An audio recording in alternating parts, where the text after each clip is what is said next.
So in this short video, we're going to upload a Word document, convert it to the Google Docs file type, and having done that, we'll be able to open it up as an annotatable, commentable document in Haiku. So the first thing I'm going to do is go here and upload a file from my computer. And in this case, it's this Spanish document in Word format.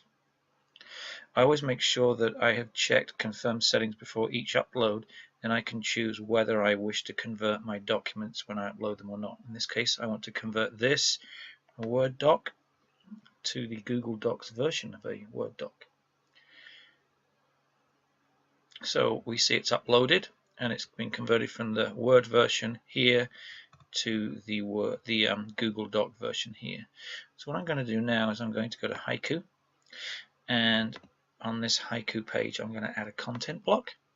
The content block I'm going to add is a Google Drive content block. What we're going to do now is we're going to pick from Google Drive, and the way that this folder works is it normally will list at the top the most recent document, and so here we go. Here's the most recent document at 7:59. So I'm going to select this. We're going to make this editable by students and teachers, and we're going to place it at the top.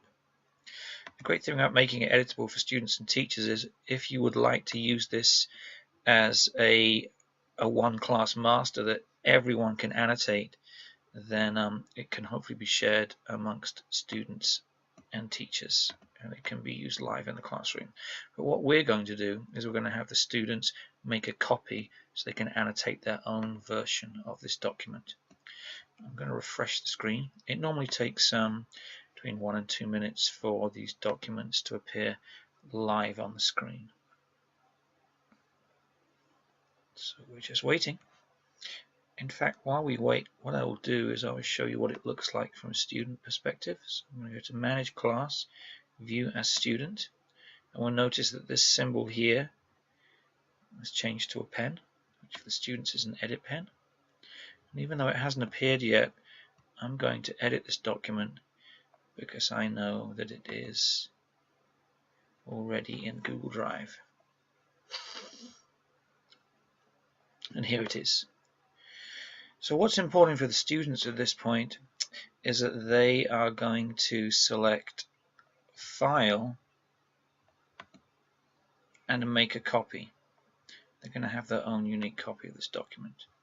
And so I suggest you come up with a naming mechanism. For me, I get rid of copy of. I would keep the name of the document underscore and then have the students put their name. You might want them to put their class period as well. And I'm going to hit OK. I'm just waiting for this document to load up. In the meantime, if I go back to Haiku and refresh the page, hopefully the document will now be there. There it is. So this is the original. And then here is the master. At this point, I would tell the students close the master and work on your copy. And then what we can do is we can go ahead and have the students annotate. So if you have something up on the screen in front of you and you say, what do you think is important within this sentence to annotate, have them highlight what they consider to be important, and then have them click comment, add a comment, and then you can have them start annotating who are Fernando and Susan, question mark. Let me go back and edit my mistake as the students should do, capitalized first name, and then we can select comment. So now we can see that they are annotating from within a document. It's their own document, and if the point should come where you would like them to share it with you, you can just select share and tell the students what your email contact is, as in a myTUSD, and as they start typing CL your email will pop up, and it can be that it gets shared with you. But for now, I will cancel that. Hit done. I hope this was helpful.